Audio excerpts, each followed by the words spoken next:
Hello, everybody.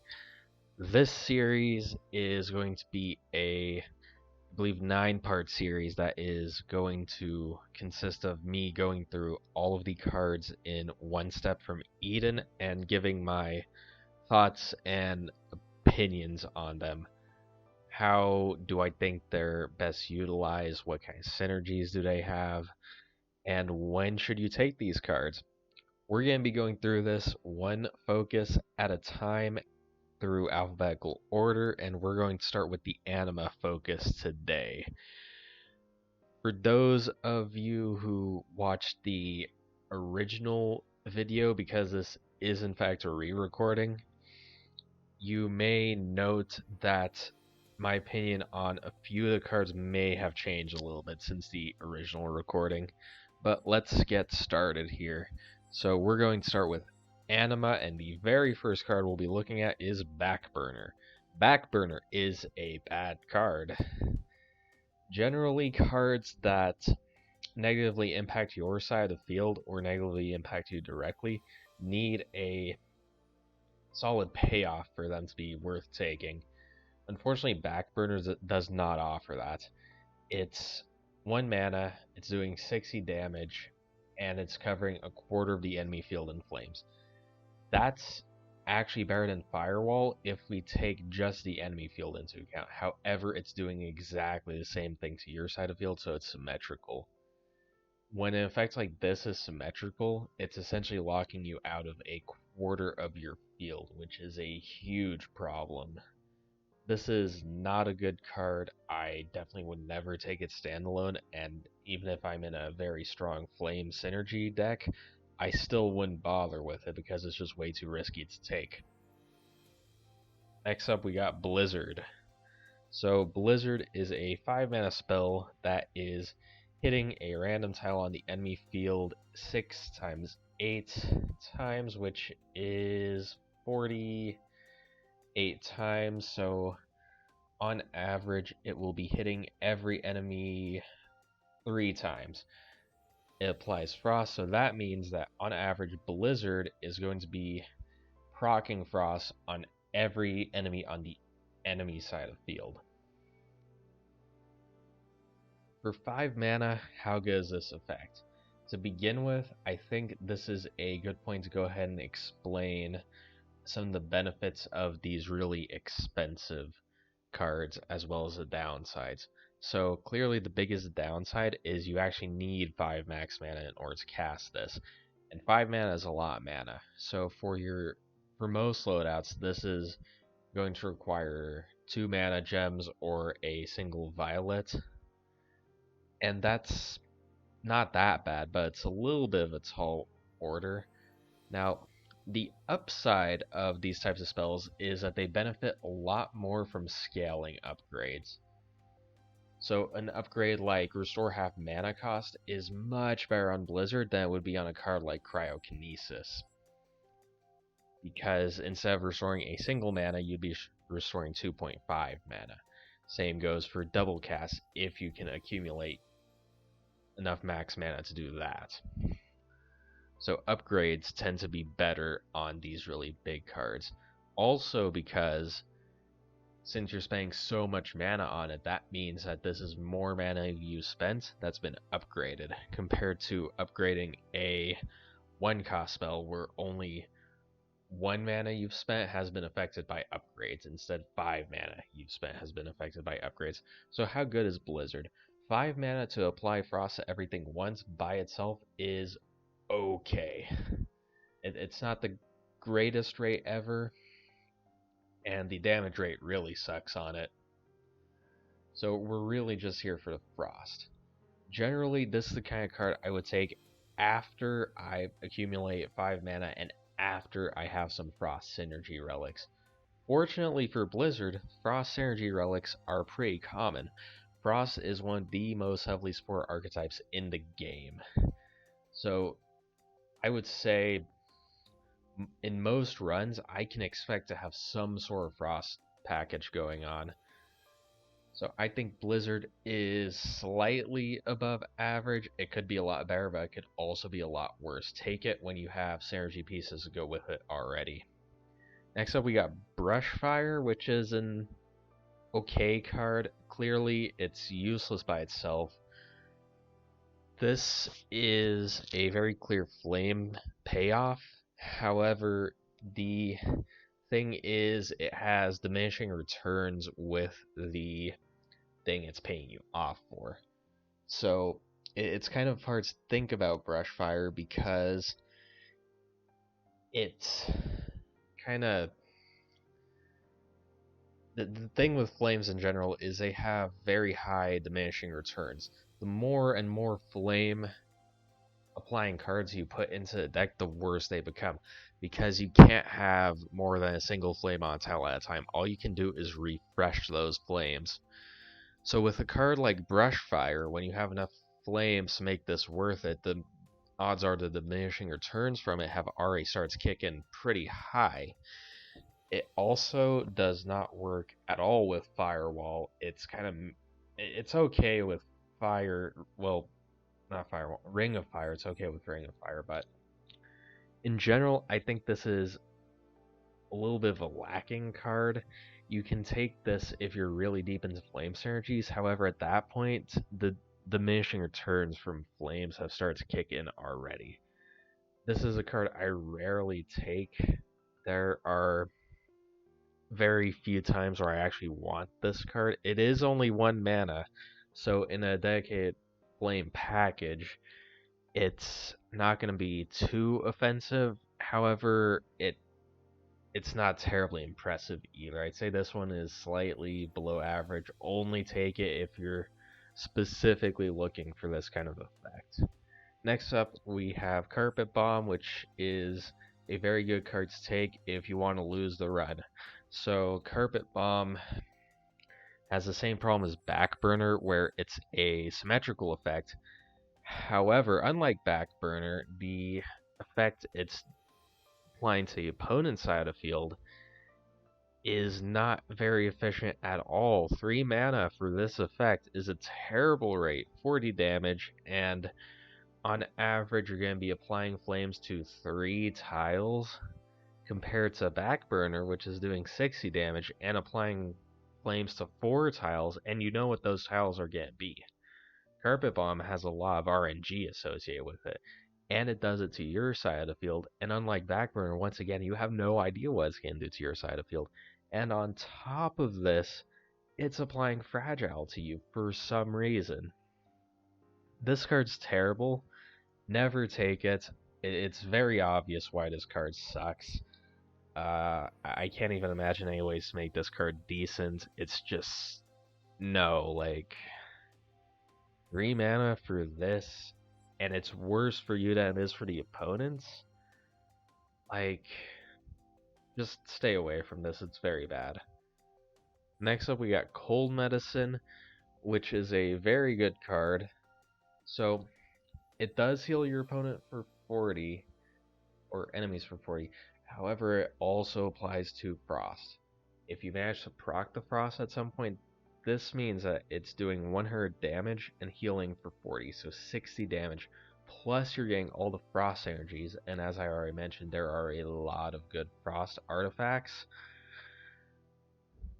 So if the opponent is actually benefiting from the heal, this is doing 60 damage already for 0 mana. That's a very good rate.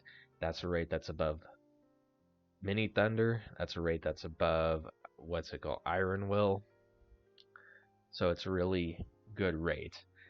If your opponent's at max HP, this doesn't heal them, and it's doing 100 damage. And remember, like I said, this benefits from all the Frost payoffs and synergies.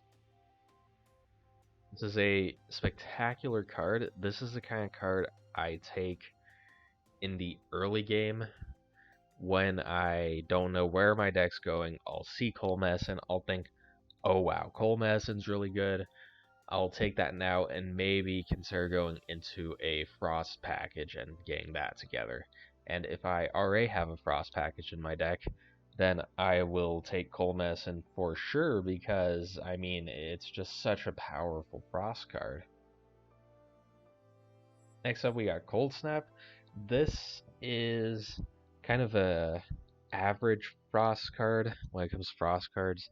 I think Frost cards in general are a little bit above average to begin with, so this is above average card. However, you need to already have a Frost package going on, or a good reason to build a Frost package to take this. Unlike Cold Medicine, Cryokinesis, or not Cryokinesis, Cold Snap takes a while to actually get the damage going by itself. So, take Cold Snap if you're already running some Frost stuff. If you're not already running some Frost stuff, or you don't have a good reason to run Frost stuff at the moment, don't take it, because it's not very good by itself. Next up, we got Combust. This is it's the iconic flame payoff, really. So you're dealing 150 damage to every flame and refreshing them. That's a lot of damage for 1 mana, and the refresh is just even more damage because they're going to be taking even more damage from the flames they're standing on. So, obviously, like Brushfire, the card's pretty terrible if you don't have any flame synergies to begin with. However, if you already have some reliable ways to get flames on the enemy field, Combust is very, very powerful. This is one of the cards that's powerful enough that you can build a whole strategy around it. You can take Combust, find something like Firewall, and remove everything else from the deck, and you're good to go. This one starts in the Pyro Terra loadout, and it's very good there because you start with some very reliable ways to put flames on other characters. If you pick up some really good ways to place flames down, this card's also really good there. In general, this is a really good card. The only stipulation is you want to be taking this after you've already gone deep enough into a flame package. Next up, we got Cryokinesis. This one is kind of comparable to Cold Medicine. It's a card that's strong enough on its own that I'll take it early on before I have a direction for my deck and try to go Frost with it. And then even if I don't manage to get there with Frost, it's still pretty okay. Albeit a little bit below average outside of a Frost deck. However, if you're already running a Frost package, definitely take this. 2 mana for essentially 200 damage plus Frost synergies is a really good rate. It's very well above rate for 2 mana. For 2 mana, generally, I expect about 120 to 150 damage for this type of projectile. So Cryokinesis is a very good card. Take it if you don't know what you're trying to do, and then consider going Frost. And if you're already running a Frost package in the deck, take it for sure. Next up, we got Ember. This is another 0-cost spell. Creates a flame 4 tiles away, and it does 10 damage. The 10 damage is kind of irrelevant. Well, I wouldn't say it's irrelevant, it's just kind of not the point of the card. But Ember is a card that I've actually come up on quite a bit, because in room battles against stationary enemies, and a lot of times the stationary enemies tend to be the most dangerous ones, this thing, you can just throw it down on that enemy and it's gonna deal like 110 damage to them plus 11 times your spell power. That's a lot of damage for 0 mana. This is essentially free. So Ember, really, the only times you wouldn't take Ember are if you have a vetted reason not to put filler in your deck, like you really depend on flow and putting a random Ember in the deck would hinder your strategy, or there are just better cards to take than Ember in the same pick. But generally, unless I have a very good reason, Ember is the kind of card that I would never skip a pick on. If I see Ember in a pick, generally I will take Ember over skipping the pick. Next up, we got Explosion. This one is kind of interesting. I think it's the 5th. Is it? Yeah, it's the 5th best card in the game to run with Switch Bait, which is a card we'll talk about in a future episode. Just in general, Switch Bait is one of the strongest cards in the game, and it's the 5th best card with it. However, outside of the Switch Bait synergy, using Explosion becomes a lot more problematic. So, the 500 damage in Loop 1, which is where most of this stuff actually matters, 500 damage is going to be enough to clear out the majority of room battles. However, the risk is if any enemies are left alive, odds are those enemies are going to hit you during the 4-second recovery period. So it's pretty solid on room battles, and you can use it there.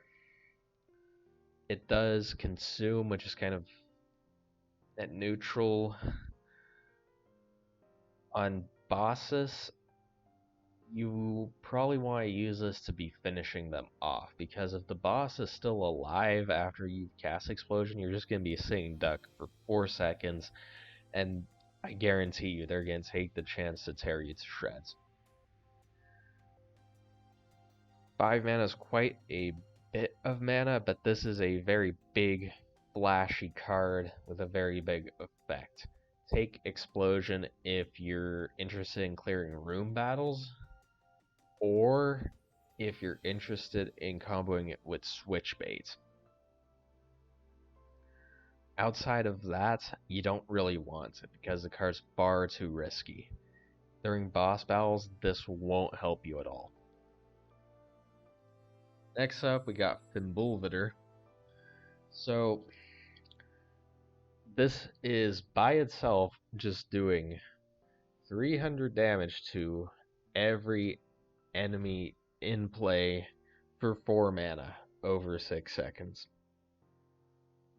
Just by itself, even against a single target, that's very strong, especially because this can never miss. You're guaranteed to get the 300 damage unless something really specific happens, like say the gunner phases out during his bomb drop thing he does. But for the most part, you're guaranteed 300 damage. Now, on top of this 300 damage, it's going to go wild with your frost synergies. So, you're applying frost twice with this. That means that you benefit from all the frost energy artifacts twice, if not more. This is going to keep things slowed forever with Chocomin Chip. It's going to keep things rooted forever with Tundra Boots. It's going to restore 2 mana with the Mint Tea, and so on and so forth. This is just a very, very powerful card. Even if you're not running any Frost Energies, I would take this every time I see it, unless there's something really insane next to it.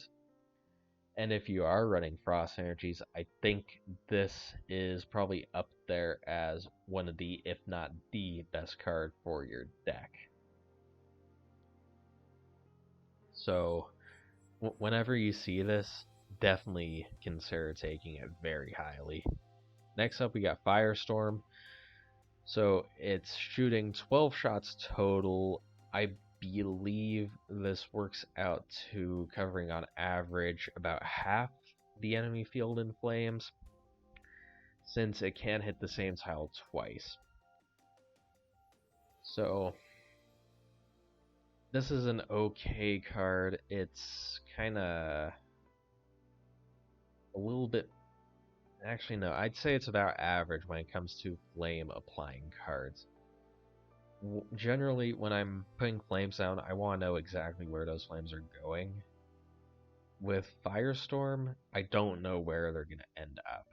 So the only time I take Firestorm is actually, interestingly enough, if I already have Brushfire in the deck, Firestorm is very good in conjunction with Brushfire. By itself, Firestorm's okay, but again, it becomes weaker and weaker the more flame cards you have in the deck. So if you already have like a Firewall and Ember in the deck, Firestorm becomes significantly weaker due to diminishing returns. Overall, I think Firestorm's a average card. It's not the best, it's not the worst. You can take it if you want, but your deck won't miss it in the case that you skip it. Next up, we got Firewall. Firewall is a very good card.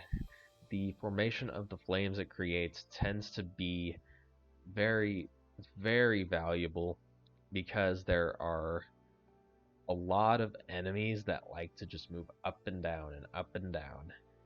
And enemies that do that will get just shredded by Firewall. Also, you can hit the whatever enemy you need to hit from just a single row with Firewall. So it has very good versatility in where you can land it from. And it just does a lot of damage for the cost. It's very good against the wall. It's very good in room battles. It's pretty solid against bosses. This is the kind of card that I think is good enough to take by itself, even if you have nothing that cares about flames. And because this card is common, it just so happens that Firewall ends up in most of my decks by the end of any given run.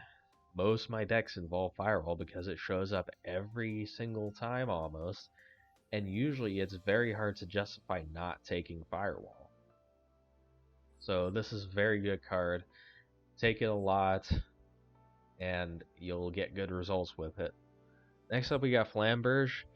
This is another card I was initially kind of low on.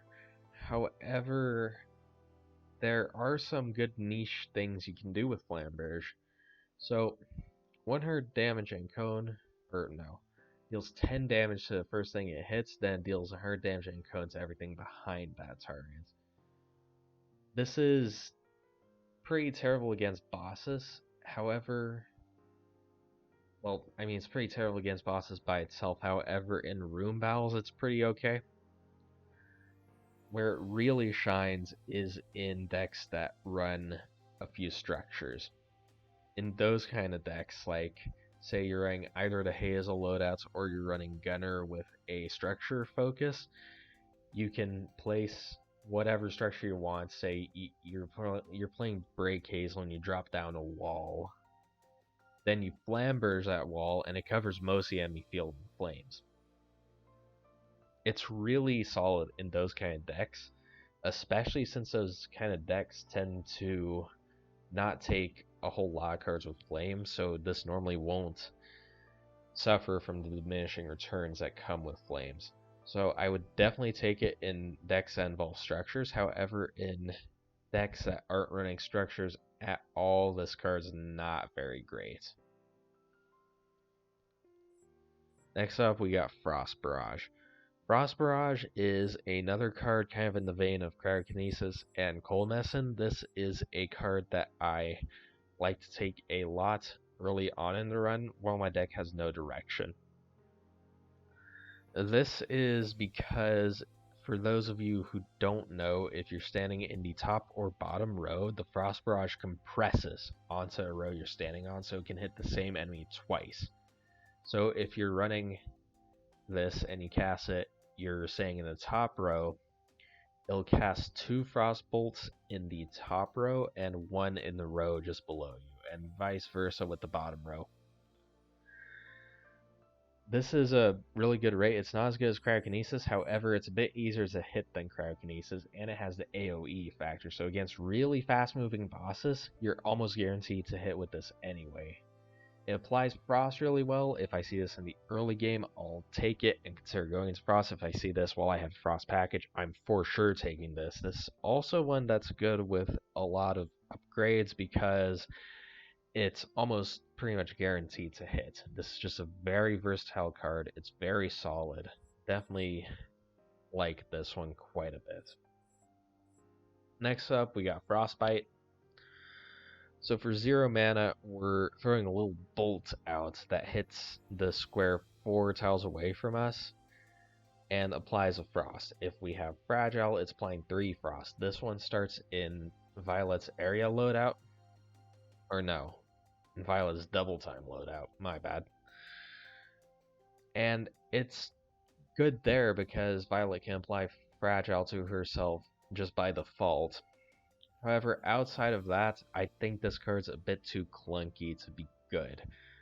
1 frost is 50 damage, and that's great for 0 mana. However, the problem is that Frostbite is kind of tough to actually land. If the enemy moves at all while you're doing the cast animation for this, it's not going to hit. Unlike a card like Thunder, which hits immediately, Frostbite has a bit of a delay associated with it. In really dedicated Frost builds, I don't think Frostbite is even good enough there. The only time I would take this is if you're running a lot of fragile stuff, then it's just a really strong, efficient damage card. But outside of that, I don't think the risk of missing with this is really worth it. Even though it's 0 mana. Because even with 0 mana cards, you have to keep in mind there's a tiny little cast delay on them, or you can't cast another spell yet, and they kind of lock you out of potential synergies with flow. And another thing is that they have an opportunity cost side to them. So if you take Frostbite, then you're not taking either of 2 other cards that were offered to you. So keep that in mind. I'm not very big on this card. It's good on paper, but in practice it just doesn't do enough. And it's just too unreliable. Next up we got Frostbolt. This one starts in the Saffron default loadout. It's a very simple spell. It's just a 40 damage projectile that applies Frost.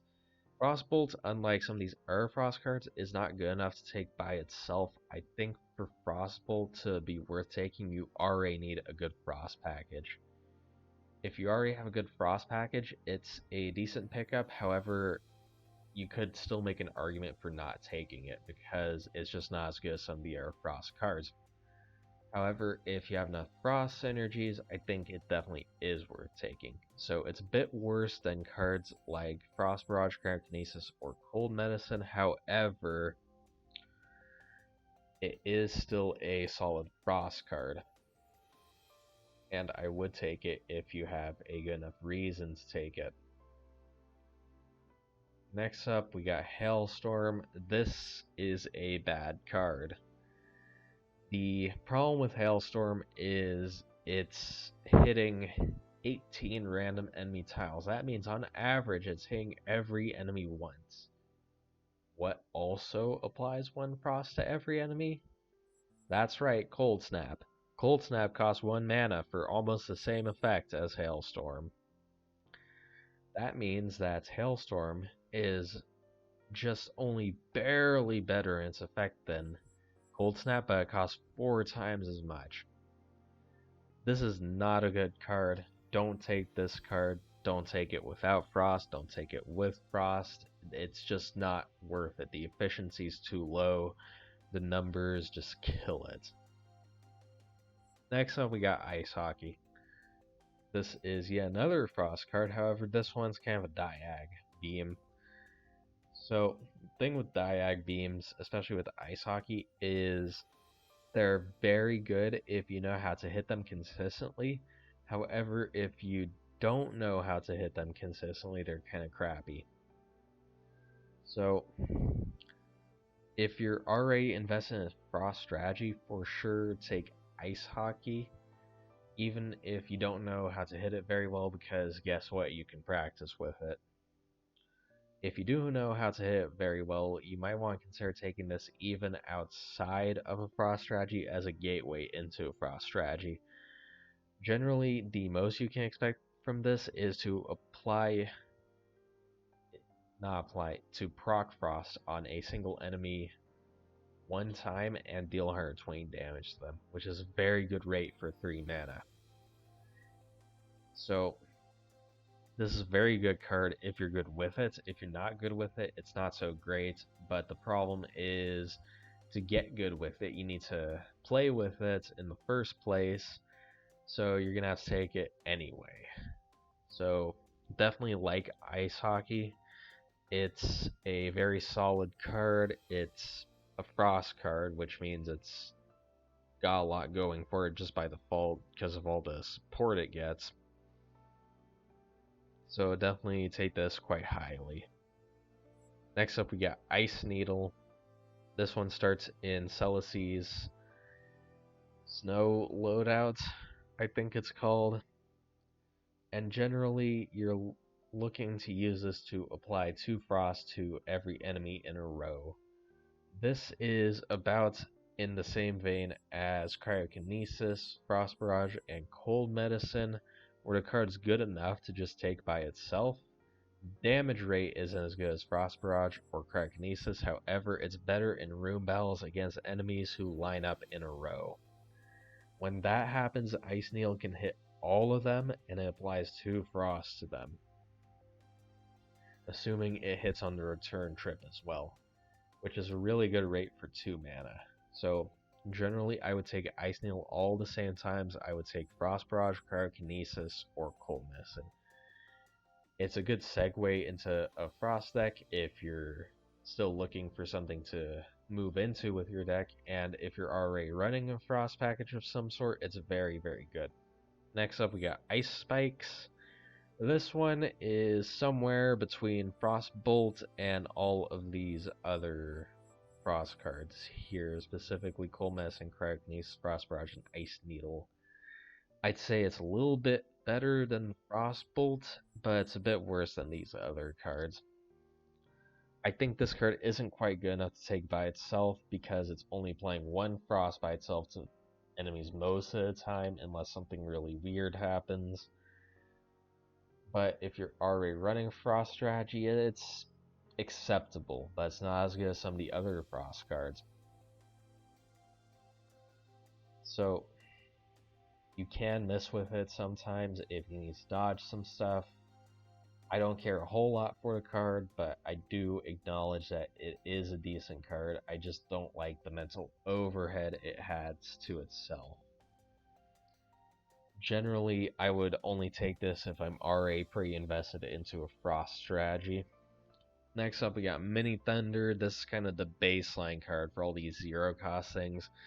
It's just 0 mana, 40 damage, 4 tiles away. Unlike Frostbite, this hits instantly, so it's a lot easier to actually hit. It only does 40 damage, but I think that's pretty decent. I do think it's a bit worse than Ember, but by itself, I think it's pretty alright. It's kind of a take it or leave it card. Most of the time, if you're not taking it, it's going to be because either you're invested pretty heavily into flow strategy, or there's just another card next to it that you would rather have. So Mini Thunder is pretty solid. I take it pretty often in the early game. It falls off quite a bit in the late game, but generally it won't get in the way most of the time, and it doesn't really have any downsides, so take it if there's not something better to take. Next up, we got PK Fire. I think PK Fire is a bit worse than Ember because it can, first off, the rate's not as good. You're only getting 20 damage compared to Ember for the 1 mana. The other problem is that if you miss with it, it doesn't create a flame at all. However, it is easier to hit than Ember. So I think PK Fire is a bit below average. It's okay. It doesn't really fit that well into a flame package because it doesn't create enough flames to make any payoffs really matter.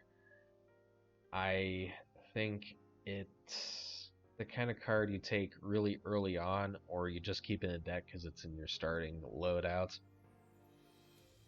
In terms of putting it into a dedicated synergy package, I just don't think it's impactful enough, especially when we compare it to Ember.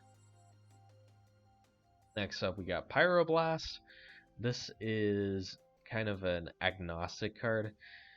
They recently gave this a little buff, so the 100 damage on it does actually count as damage the card is doing, if that makes sense.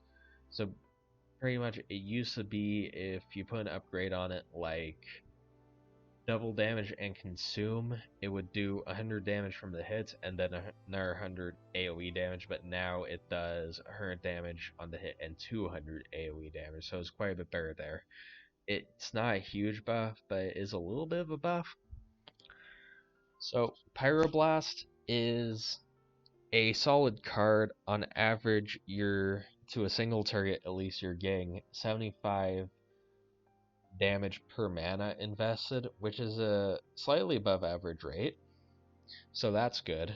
The AoE component can be pretty solid on room battles. However, the collateral can be a little bit of a problem in some spots.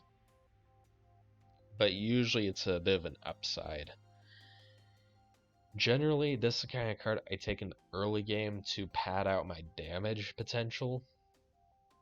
However, in the mid to late game, it starts falling off because it doesn't actually scale with anything. So that's the point where I start looking to either remove it to get it out of the way of my synergy packages, or to start looking for a consumption upgrade on it so that I only have to cast it once during the course of a fight where I want my synergy packages to really shine. Next up, we got Rage. This is a flame payoff. The thing with Rage is you need a lot of flames for this to be really good. For this to be worthwhile, I think you want it to do at least 120 damage, meaning you need 3 flames on the field. So if you have Firewall up already, then this is worth it. But you need the Firewall to be up while you also have access to cast this. If you have a lot of flames on the field, then this card suddenly becomes really good. So the thing with flames is that they're less of a primary package and more of a supporting package. So generally what happens is you'll have a couple flame cards in your deck, but they're not your main strategy. They're just kind of supplementary to your strategy. So Rage is kind of a card that wants you to go all in on flames, but flames aren't generally something you want to go all in on. However, the damage rate is pretty solid by itself. I think if you can consistently get 5+ flames on the field, this card becomes really solid. Of course, in a very dedicated flame package, Rage is a very powerful card that can do an astronomical amount of damage. So when that's the case, definitely take Rage. It goes without saying that if you're not running any flame stuff at all, Rage is terrible. But once you can reliably have 5+ or 6+ flames on the field, Rage becomes really good, and it's the kind of card you really want to be looking for at that point. Next up, we got Ring of Fire. This one's pretty comparable to Firewall. I think it's a little bit worse than Firewall just because it costs 3 instead of 2, and the formation isn't really better than on Firewall. I think the flame formation on Ring of Fire is about comparable to Firewall. But anyway, Ring of Fire is a card that is really solid in my opinion. The reason I don't usually take it is normally I will find Firewall before Ring of Fire, so I'll already have Firewall in the deck. So at that point, I won't want Ring of Fire because it has diminishing returns with the Firewall that's already in the deck. However, if I find Ring of Fire before Firewall, I will take it very often. It's the kind of card that you want all the same places as Firewall, really. So it's a good card by itself. It's a good card with flame payoffs. It adds 8 flames to the field by itself, so it's really good with Rage. And if you want to, you can make Ring of Fire plus Rage a 2-card combo in a deck that doesn't run flames otherwise. so it's good there. And in general, I think Ring of Fire is a card that is decently above average. I like it quite a bit. The formation is a bit more awkward than Wildfire on room battles, though sometimes the enemies line up in such a way that the formation is really, really good. And if they don't line up in such a way, the card's still pretty solid. So I take this one fairly often, not as often as Firewall, but that's only because Firewall tends to show its face before Ring of Fire most of the time. Next up, we got Salamander. I don't care for Salamander. It's a flame payoff, but it's unreliable. Essentially, what it's doing is it's throwing out a PK fire that does a little bit more damage from each of your flames already on the board, and that's kind of It has the same problem as Wildfire, except it's even less, or Brushfire, I mean, except it's even less reliable than Brushfire because the PK fires it's launching out could just not hit, and when that happens, the card's terrible. Costs more than Brushfire on top of that, and I just don't think the card's very good. It's too much work for not enough payoff, and has the same problem as Brushfire, where flames already have diminishing returns. It's an okay combo with Firewall, but even there, you're essentially just paying 2 mana for a slightly better PK fire against a single target. So I don't care for it. It can be alright, but I just think this card's a bit below average. Next up, we got Thunder. Thunder is a very simple spell. 1 mana for 100 damage, 4 tiles away. 1 mana for 100 damage is very good rate. That is well above average. Thunder, kind of like Pyroblast, is the kind of card I tend to take early if I'm lacking damage and I just need damage right now and I don't care if it has synergy stuff going on. So I'll take Thunder and I'll use Thunder and cards like it to carry me until I can get some synergy package working, and at that point I can start thinking about either getting consumption on Thunder or removing Thunder from the deck entirely. It's very good in the early game. This card is very strong if you start with it, like if you're playing, I don't know, default Saffron, because it's very good up until like stage 4 or 5, then it starts falling off.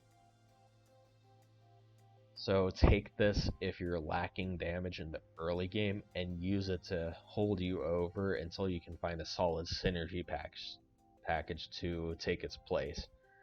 I like Thunder quite a bit. I used to not take it very often, but now I take it quite a bit more because I think it's pretty valuable, especially on some of the higher hell modes where you're just desperate for damage in the early game because some room battles can just tear you to shreds if you can't efficiently and quickly take out high priority enemies very fast. So I like Thunder. It's one of these agnostic cards that you take if you just want damage, you just want raw damage, you don't care what else it does. Thunder's great for that because the rate is super efficient. Next up, we got Thunderstorm. Unlike Thunder and Mini Thunder, Thunderstorm is very bad. So it kind of has the same problem as Hailstorm. On average, this is hitting every enemy 1.5 times, so it's doing 75 damage to every enemy on average. That's not a very good rate. In fact, that's worse than Anubis. And spoiler alert, I don't care much for Anubis either. And this, unlike Anubis, costs 4 mana. The card's very bad in my opinion. I don't think it's worth taking ever. I don't know why the card's allowed to exist in this state. I think it probably needs some kind of buff, because the way it is now, it's just awful. So don't take this card. It's cool. It's a cool card in concept, but the numbers on it, the math is just awful, and it kills the card. Next up, we got Twin Inferno. 2 mana for explosions on every other tile that do 50 damage. So generally this is going to be doing either 50 or 100 damage to every enemy on the field. Against fast moving bosses or fast moving enemies, you're not going to have any control over which one of those is going to happen. So generally, let's say this is going to do on average 75 damage to every enemy on the field. This means, or let's bump that up to 80, just because you do have a bit of control over it. But 2 mana for this effect is kind of eh. It's 40 damage per mana. It's a very large AoE, so it's gonna have collateral. It's gonna hit snake capsules. It's gonna hit SD's hurts. Generally, if I have AoE, I want either selective AoE that's only gonna hit enemies, or tighter AoE that's only going to hit a specific area. This is hitting the majority of the enemy field, however. Unlike a card like Pyroblast, that's only hitting the tiles around where it hits. And this costs the same amount as Pyroblast. I really don't care for this card. It's kind of the same problem as Thunderstorm, where the math just kills it. It's not enough damage for the mana cost. Albeit it is quite a bit better than Thunderstorm, but it's still not good enough. You can't fix this card with upgrades. It has no synergies. The damage rate's inefficient, so unlike Thunder, this isn't going to help pad out your damage in the early game. I don't like this card. I generally stay away from it, and I recommend you do the same. Next up, our last card from the Anima focus is Wildfire. So essentially this is shooting 5 PK fires on random rows. Generally, the rate here, we're paying 3 mana for 5 PK fires, that's great, but they're random. I don't really care for this card that much, but I know it can be good. The problem I have with it is the RNG factor. It doesn't shoot enough shots for it to have a large enough sample size to be really consistent, so it's just going to whiff sometimes. And for 3 mana, that's not what I want happening. So I don't generally take this card, however, it can be good if you have some flame payoffs. It can be good, but by itself, the card's not that good. Firewall is much better. Ring of Fire is much better. Ember is much better. So this kind of falls into an awkward spot where it's creating flames, but the way it's creating flames is only very good if you already have flame payoffs. So cards like Combust or Brush Fire, or artifacts as well. This is the kind of card I would generally take if I have a flame payoff artifact or two, but nothing that's creating flames in the deck. Then I would take Wildfire, because I think it's good enough if you already have payoffs for it, and know ways to trigger those payoffs. Outside of that, I think the card's a little bit mediocre. So that's all the Anima cards. Next time we're going to be looking at the conversion cards. The first of which is Amalgam, which I think kind of ties in pretty well with all these Anima cards, but we'll get to that in the next video. What do I think of Anima in general? I think there are quite a few really solid cards here, specifically some of the Frost and Fire cards. It also has some really good agnostic damage cards, and of course a few duds,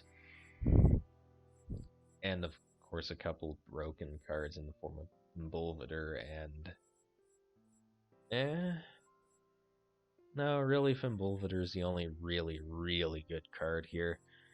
But overall, I think Anima is a brand that's pretty well focused. They know what they want to do. What they're trying to do is powerful, but it's not terribly exciting. Like, there's not a lot of cards here that do really exciting stuff. The most exciting and interesting things you're gonna find here are things like Flamberg, but they're overall a really solid faction or brand or whatever you want to call them, and I do like them quite a bit. I find myself taking a lot of Anima cards in a lot of my runs, so I think in terms of power level, they're definitely at least top 5. Where they go in the top 5 is largely debatable because a lot of the other factions also have some really cool stuff going for them. So yeah, that's gonna conclude this video, and I'll see you guys next time on the Convergence video.